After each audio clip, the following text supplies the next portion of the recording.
Hi, everyone. Welcome to another insightful episode on Tech with Iro. I am your host, Iro Nkechi Omolola, and here with me is a developer. Today's episode is going to be on Beyond Borders, how a Nigerian dev builds a career in the UK. So let's welcome our developer here. Hi, you. How you doing? I'm fine. Thank you for coming to our podcast show. You're welcome. So introduce yourself to our listeners. So my name is Dansteve Adekanbi. Okay. I'm a principal engineer. Principal engineer where? Somewhere in the UK. In the UK, exactly, somewhere in the UK. So we want to talk about how you as a Nigerian dev, because I'm sure you started here.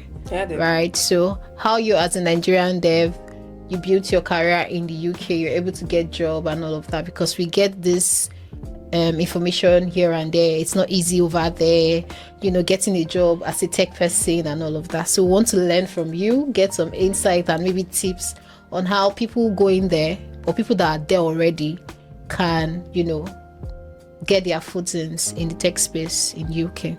Yeah, so Dan, when you first wrote your line of code, the first time you wrote line of code, did you imagine it would take you away from Nigeria to the UK? To be honest, no. I mean, my first line of code was HTML and it was just Hello World. So I don't think Hello World is one of those code that can take you outside. But looking back now, I can say that it was the curiosity and the intention to want to know more and to want to understand what the coding culture looks like and the ecosystem looks like. Okay, so when you first started your entire journey as a developer, what was your first job like? Like how much you earn and all of that, and weighing it now, you necessarily don't need to give us the exact figure, but just more like. Okay, now not to give the exact figure, I would just the range, yeah. Yeah, so my first job was to build an e-commerce website using WordPress then, and let's just say I was paid, give or take, about $10 to $20. No.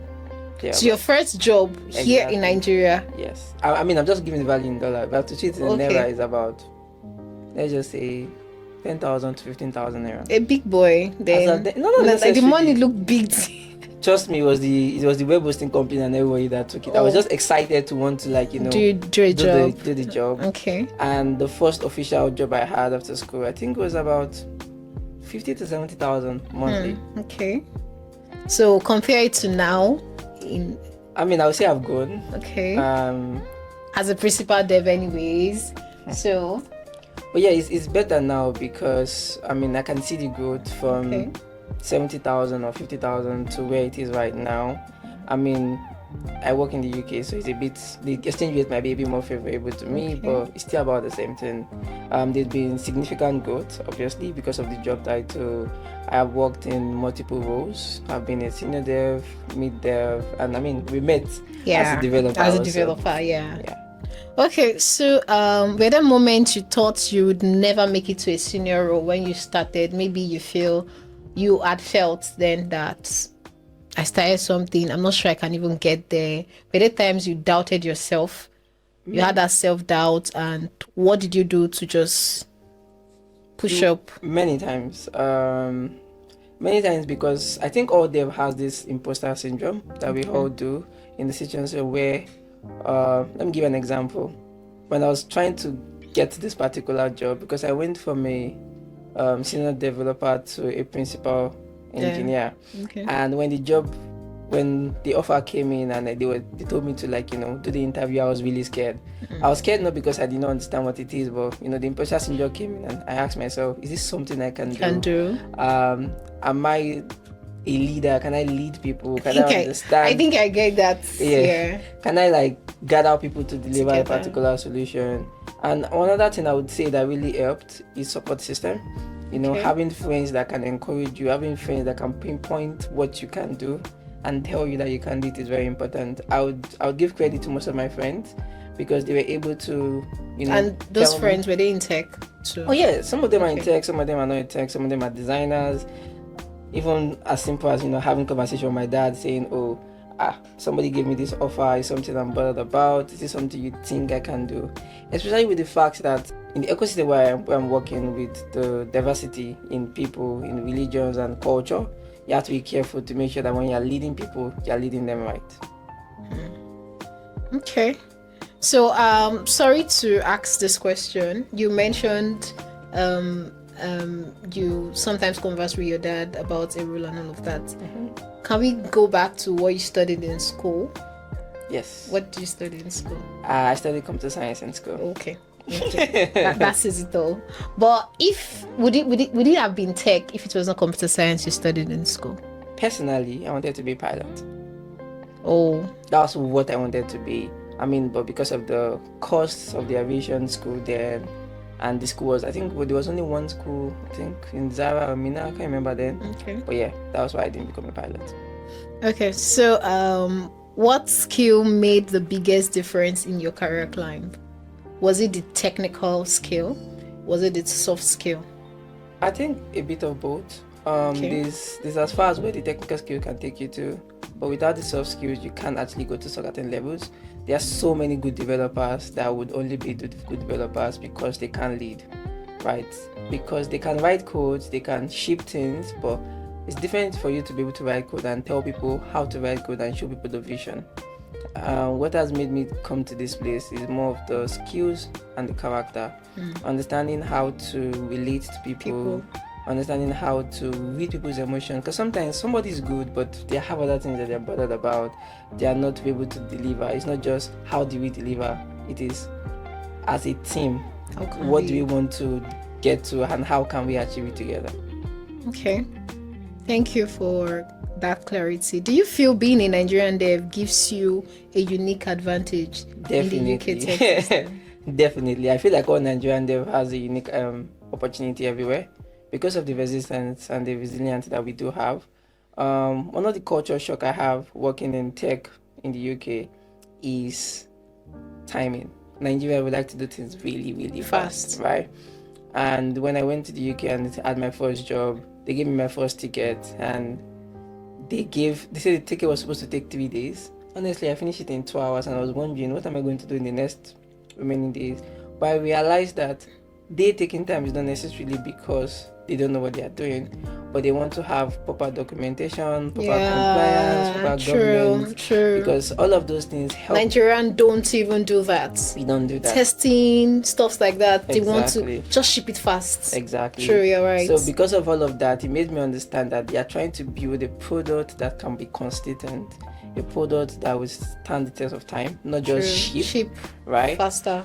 So it has made me understand that when they need something to be done fast, they reach out to me because they know I'll do it fast. But I'm also trying to understand and trying to learn, which is how to unlearn, understanding that having proper governance, testing, and documentation is actually important. Key. Because if you do leave your role and somebody else have to come on that role, can that person see that code, understand the code, and be able to continue? Because continuity of the product is more important than just building the product. I think that's one thing Nigeria need to really work on. Exactly. Well, they just want to ship everything really fast.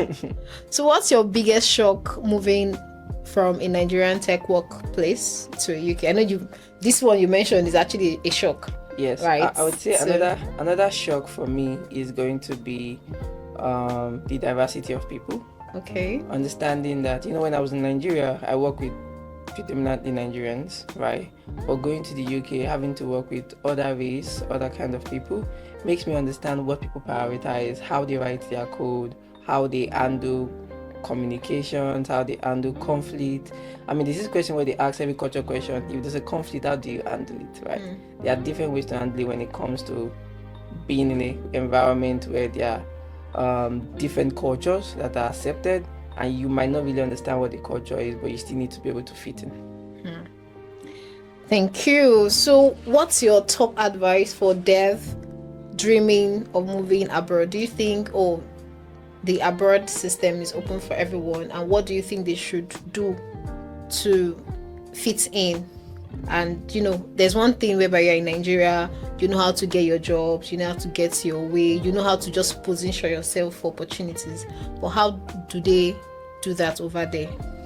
Positioning yourself for opportunity abroad requires a bit more work because visibility is the key thing when it comes to you being abroad. It's not just a skill. So many people have the skill but they are not visible. And so many people are visible but they don't have the skills. And you see those people that are visible that don't have the skills, they still get the job. Because the recruiter wants to see you, they want to understand what you are. So things like collaboration, open source, your GitHub account, your LinkedIn account, personal project, communicating about technologies, having conversation, podcasts like this. There are things that help you to build visibility. And when you do have visibility, people then are now curious to know what you can do. So it's like now they see you, but they now want to know what you can do. And after knowing what they can do, there's a possibility that you can get a job. Okay. I wanted to just ask if you have any other words and stuff, more like final words to people out there, generally, people that are just coming up. What's your advice for them? Keep pushing, stuff like that. Yeah. My major advice is going to be consistency, right? Okay. Understanding that a drop of water can make an ocean, but when that drop is coming out, it feels like it's just very, very small. The consistency is what makes you be a junior developer, and tomorrow you're being a senior developer. Understanding that it takes time to grow, and that time requires you to put in effort, like write that code, build that software, create that design, go for that event. As simple as having events sometimes can help you get jobs. Have other social life, if you're into the gym, go to the gym. If you're into singing, go to singing. Have classes, enjoy life while you're actually doing the development, because beyond the software as a whole and the development economy, beyond the development community, there are other communities out there, and being able to cross those communities can also help you get jobs. Because my current job, funny enough, I got it through LinkedIn, and the person saw the fact that I posted about something very random, and the person was curious about my profile and saw that there's a job that he's recruiting for. Wow. And I have the skills for it, and he did it. And he said he just reached out to me because he saw my post. Wow. So that's another thing where it was not necessarily about tech. You're just talking about something random. It wasn't tech you talked about? It was just something about accounting. On LinkedIn? Yes. Wow. So you can just talk about things that you're passionate about, post it out there. Let people understand that beyond just writing, the JavaScript, the Python, there are other parts of you, because sometimes this other part of you is what make people connect to you. Thank you so much for this. I've learned, and I'm very, very certain that our listeners also would have gained one or two insights from what you've shared. You're welcome. So guys, that's it from our principal developer in the UK. So I'm sure you've taken one or two things from him, how you can actually build yourself, and don't see yourself as maybe you're not there yet. He has shared his own beginning with us, and where he is now, it's just stages, right? So I would advise you put in the efforts and be happy at where you are, and still push further for more. So thank you so much for staying and listening to this episode. Do well to like, follow, and click the share button. Subscribe to our YouTube channel. We'll always bring tech insights your way, as we all do, linking tech minds to insights, one episode at a time. Bye. Bye.